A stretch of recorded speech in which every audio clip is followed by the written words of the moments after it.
Bonjour et bienvenue. Aujourd'hui, nous allons voir le domaine de définition d'une fonction. Comment déterminer le domaine de définition d'une fonction réelle, quel que soit le type de fonction. Mais avant de continuer, voici l'exemple du jour, soit f de x est égal à ln de 4 plus x sur 2 moins x. Quel est le domaine de définition de cette fonction? La réponse sera donnée à la fin de la vidéo. Après avoir regardé cette vidéo, vous saurez déterminer le domaine de définition de tout type de fonction réelle. Tout d'abord, c'est quoi le domaine de définition? Domaine de définition, ensemble de définitions ou ensemble d'existence. Ces trois expressions signifient la même chose. On appelle domaine de définition d'une fonction ou ensemble de définitions, c'est l'ensemble des valeurs de x pour lesquelles la fonction existe. L'ensemble des valeurs de x. Donc, le domaine de définition concerne seulement x. La variable réelle.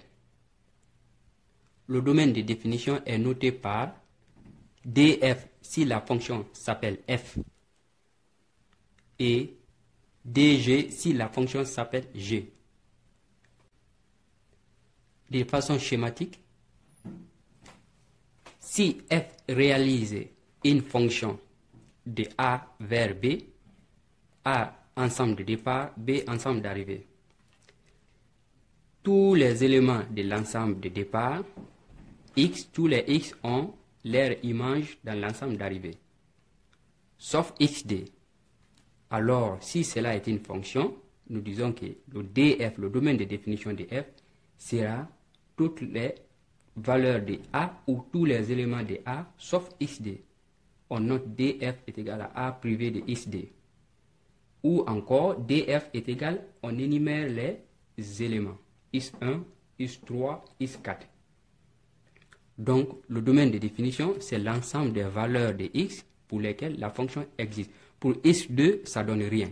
Donc la fonction n'existe pas en x2. Ça, c'est à titre d'exemple.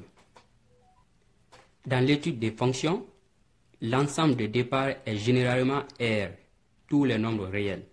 C'est pourquoi vous voyez souvent R privé de quelque chose. Et comme on ne peut pas énumérer tous les éléments de R, c'est pourquoi on prend souvent sous forme d'intervalle, comme domaine de définition. Et les nombres qui ne font pas partie, on saute. Donc, calculer le domaine de définition d'une fonction, c'est de regarder les valeurs de x pour lesquelles la fonction existe et celles pour lesquelles la fonction n'existe pas, à partir de l'équation de la fonction. Dans l'étude des fonctions réelles, nous avons généralement trois cas principaux qui donnent des valeurs non définies de x. Division par 0 ou x en position du dénominateur. Racine carrée négative ou x dans la racine carrée. Troisième cas, logarithme négatif ou nul, x dans log ou dans ln. Donc, lorsque vous avez à déterminer le domaine de définition d'une fonction, vous devez seulement rechercher la présence de ces trois cas dans l'équation de la fonction. Vous devez seulement vérifier la présence de ces trois cas dans l'équation de la fonction. C'est seulement ces trois cas qui sont des contraintes pour x. C'est-à-dire dans une fonction où il y a la barre de fraction et une expression de x est au dénominateur, il faut que le dénominateur ne soit pas nul.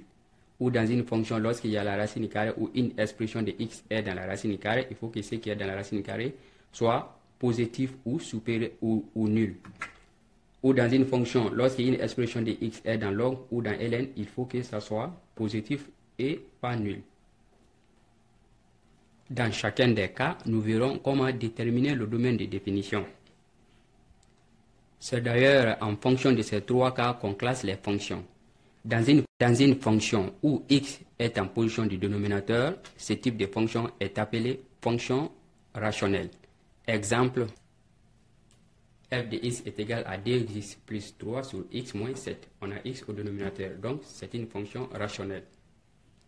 Deuxième cas, dans une fonction où x se trouve dans la racine carrée, ce type de fonction est appelé fonction irrationnelle. Exemple, f de x est égal à racine carrée de 1 moins 2x plus x carré. C'est lorsque un seul x se trouve dans la racine carrée, on a une fonction irrationnelle. Troisième cas, dans une fonction où la variable x se trouve dans log ou dans ln, ce type de fonction est appelé fonction logarithme.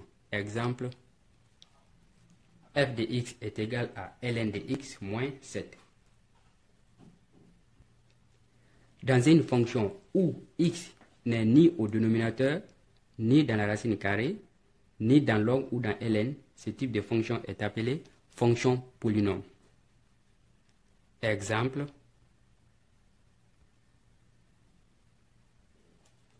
fonction polynôme, f de x est égal à 2x carré moins 3x plus 1. X n'est ni au dénominateur, ni dans la racine carrée, ni dans log. Donc, ça peut être un polynôme de second degré ou de degré différent de 2. Donc, ce type de fonction est appelé fonction polynôme. Là, on ne va pas parler de ces cas parce qu'il n'y a aucune contrainte sur x. Toutes les valeurs de R sont admises ici. Donc, l'ensemble de définition de toutes les fonctions polynômes est R, de moins l'infini à plus l'infini. Il y a un cinquième type de fonction qu'on appelle fonction exponentielle. Là, c'est lorsque on écrit l'un de ces types à l'exposant de e, qu'on appelle fonction exponentielle. Exemple, f de x est égal à exponentielle de x sur x plus 1. Là aussi, on ne va pas parler, dans notre cas, de détermination des domaines de définition ici. Parce que le domaine de définition d'une fonction exponentielle est le domaine de définition du type de son exposant. Si c'est une fonction rationnelle, si c'est une fonction rationnelle qui est là, donc vous déterminez juste le domaine de définition du type qui est là, ça sera le domaine de définition de la fonction. Nous parlerons seulement, c'est lorsque c'est une fonction rationnelle ou irrationnelle ou logarithme. On commence par fonction rationnelle.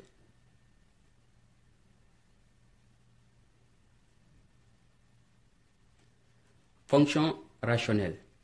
Pour déterminer le domaine de définition d'une fonction rationnelle, il faut poser seulement le dénominateur différent de 0. Quelle que soit l'expression du dénominateur, on pose le dénominateur différent de 0. Comme dans les trois cas ici, nous avons ici dénominateur x moins 7, on pose x moins 7 différent de 0. Nous avons ici un polynôme du second degré. 2x carré moins 3x plus 1, on pose différent de 0. Nous avons ici x seulement au dénominateur. On pose x différent de 0. C'est un exemple, ce sont des exemples seulement que je prends. Le dénominateur peut être tout type de polynôme. Ça peut être un polynôme de troisième degré, ou de second degré, ou un polynôme de premier degré, ou bien x simplement. Quel que soit le dénominateur, on pose différent de 0. On résout cette équation. On résout l'équation du dénominateur différent de 0. Les solutions trouvées dans la résolution du dénominateur, on écrit R privé de ces solutions. Comme ici, x différent de 7, df est égal alors R privé de 7. Ça veut dire tous les nombres R, tous les nombres réels sauf 7. Ici encore, df, les solutions sont x différent de 1 et x différent de 1,5. Les solutions de cette équation du second degré. On écrit df est égal à R privé de 1,5 et 1. Ici, c'est x tout court. Donc, on écrit df est égal à R privé de 0. On peut écrire sous forme d'intervalle. C'est très important, surtout si c'est dans l'étude des fonctions. Vous devez forcément écrire sous forme d'intervalle pour calculer ou étudier les limites aux bornes de DDF. Si vous avez R privé d'un seul nombre, vous devez avoir des intervalles. Si vous avez R privé de deux nombres, vous devez avoir 3 intervalles.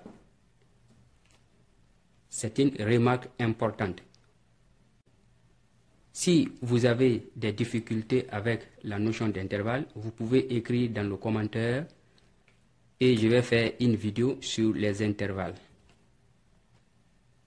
Donc, c'est comme ça qu'on détermine le domaine de définition d'une fonction rationnelle. On passe maintenant sur les fonctions irrationnelles. Fonction irrationnelle. Une fonction irrationnelle, comme nous avons dit, c'est lorsque x se trouve dans la racine carrée. Donc, pour déterminer le domaine de définition d'une fonction irrationnelle, il faut poser tout ce qui se trouve dans la racine carrée supérieur ou égal à 0. Quelle que soit l'expression qu'il y a dans la racine carrée, vous posez toute l'expression dans la racine carrée supérieure ou égale à 0. Vous trouvez une équation. Comme dans nos exemples ici, on a f de x est égal à racine carrée de 1 moins 2x. On pose 1 moins 2x supérieur ou égal à 0. Ici encore, f de x est égal à racine carrée de 2x carré moins 3x plus 1. On pose 2x carré moins 3x plus 1 supérieur ou égal à 0. Ici, nous avons seulement x. On pose x supérieur ou égal à 0. Supérieur ou égal. Donc, on résout cette inéquation. L'inéquation de l'expression de la racine carrée que vous avez posée supérieure ou égale à 0, vous résolvez ça. Les solutions de cette inéquation seront directement le domaine de définition.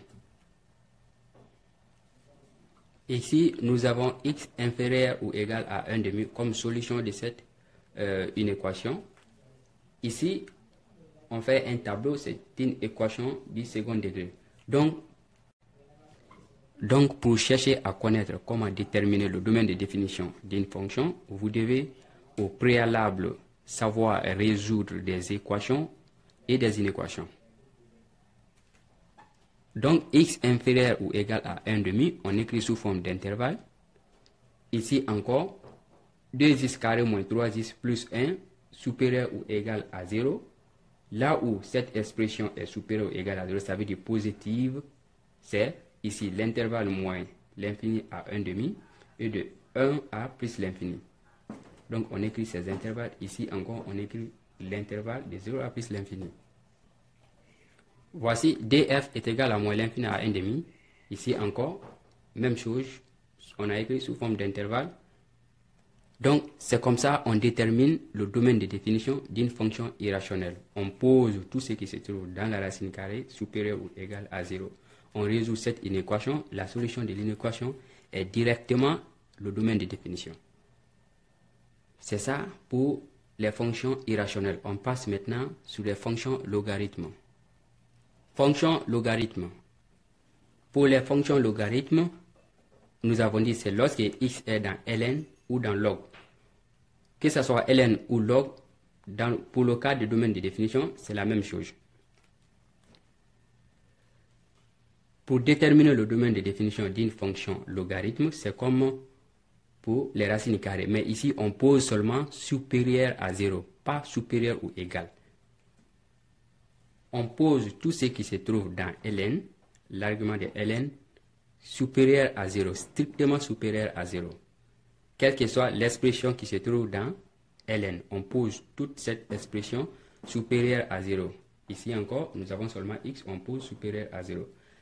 La solution de cette inéquation est directement le domaine de définition. Nous avons les intervalles. C'est comme ça on détermine le domaine de définition d'une fonction logarithme. Nous allons voir maintenant des cas particuliers. Les cas particuliers, je vais dire quoi ici? C'est lorsque l'un des cas est dans l'autre. C'est-à-dire le dénominateur d'une fonction rationnelle comporte racine carrée ou ln. Ou bien, dans ln, nous avons fraction, x au dénominateur. Ou dans racine carrée, nous avons x au dénominateur. Comment on fait? On détermine le domaine de définition de ce type. Ou bien, dans une fonction, nous avons fonction rationnelle, une partie rationnelle, c'est-à-dire x est au dénominateur, une partie x est dans la racine carrée ou bien dans ln. Si vous avez une fonction où racine carrée d'une expression de x est au dénominateur, ou bien ln d'une expression de x est au dénominateur. Pour déterminer l'ensemble des définitions de ce type de fonction, d'abord, c'est racine carrée qui est dans fraction. Donc, la première condition, vous posez d'abord la condition d'existence de la fraction. On pose le dénominateur différent de 0. Comme on a dit, tout ce qui se trouve au dénominateur différent de 0. Ici, c'est racine carrée de g de x qui est au dénominateur. Donc, on pose racine carrée de g de x différent de 0. Ici encore, ln g de x est au dénominateur. On pose ln g de x différent de 0. G de x est un polynôme. Ça, c'est le dénominateur différent de 0. Maintenant, c'est autour de l'existence, la condition d'existence de la racine carrée. Pour que la racine carrée existe, on a dit qu'il faut que ce qui se trouve dans la racine carrée soit supérieur ou égal à 0. Mais quand il est égal à 0, alors on a déjà dit qu'il doit être différent de 0. Donc, on pose seulement g de x supérieur à 0. Au lieu de supérieur ou égal à 0. Parce qu'on dit qu'il doit être différent de 0, donc on ne doit pas mettre égal. On pose g de x supérieur à 0. Ici encore, g de x supérieur à 0. D'ailleurs, pour lui-même, doit être strictement supérieur à 0. G de x supérieur à 0. Donc, pour résumer, c'est lorsque la racine carrée est au dénominateur, la racine carrée d'une expression de x est au dénominateur. Pour le domaine de définition, on pose directement g de x, c'est-à-dire le dénominateur c qui est dans la racine carrée, soit supérieur à 0. Donc, on pose directement g de x supérieur à 0. La solution de cette inéquation sera directement le domaine de définition, comme dans le cas ici. Mais il se peut aussi que le numérateur présente une contrainte. Ça soit aussi une expression de racine carrée ou une expression de log de ln x ou ln d'une expression de x. Dans ce cas, vous déterminez le df du dénominateur et le df du numérateur, vous faites l'intersection.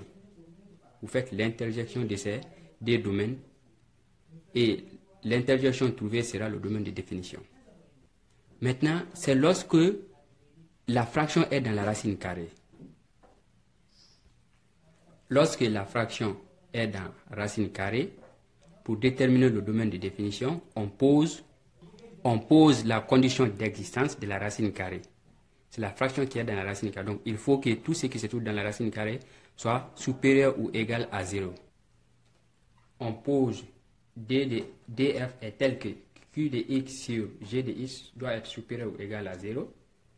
Et le dénominateur, pour que la fraction existe, il faut que le dénominateur soit différent de 0. Donc, vous allez étudier le signe de cette inéquation. Vous allez résoudre cette inéquation et tenir compte g de x différent de 0. Vous étudiez le signe du numérateur dans un tableau. En bas, vous étudiez aussi le signe de g, sans considérer la solution de g qui sera trouvée ici. C'est la même chose, c'est lorsque la fraction est dans ln. Là, on pose seulement supérieur à 0. Maintenant, un autre cas, c'est lorsque l'expression de la racine carrée est prise en valeur absolue ou bien l'expression de ln ou de log est prise en valeur absolue. Comment aussi on détermine ça? Dans le cas des fonctions irrationnelles, dans une fonction irrationnelle où l'expression qui se trouve dans la racine carrée est prise en valeur absolue, pour déterminer le domaine de définition, on ne doit pas poser maintenant g de x supérieur ou égal à 0. Supérieur ou égal à 0, ça veut dire que le nombre doit être positif. Et la présence de la valeur absolue signifie que le nombre est déjà positif. Donc, il n'y a aucune contrainte sur l'expression qui est dans la racine carrée. Alors, le domaine de définition sera R, tous les nombres réels, de moins l'infini à plus l'infini. Dans le cas des fonctions ln ou des fonctions logarithmes, l'expression dans ln, lorsque cette expression est prise en valeur absolue, on pose seulement le domaine de définition est tel que g de x différent de 0. Parce que s'il n'y avait pas valeur absolue, on aurait posé que g de x soit supérieur à 0. Supérieur à 0, ça veut dire que le nombre doit être positif et non encore nul. Alors, comme la valeur absolue signifie que le nombre est déjà positif, on fait de telle sorte que le nombre ne soit pas maintenant nul. C'est pourquoi il faut poser g de x différent de 0. On résout l'équation g de x différent de 0. Après, on écrit le domaine de définition est égal à R privé des solutions trouvées ici.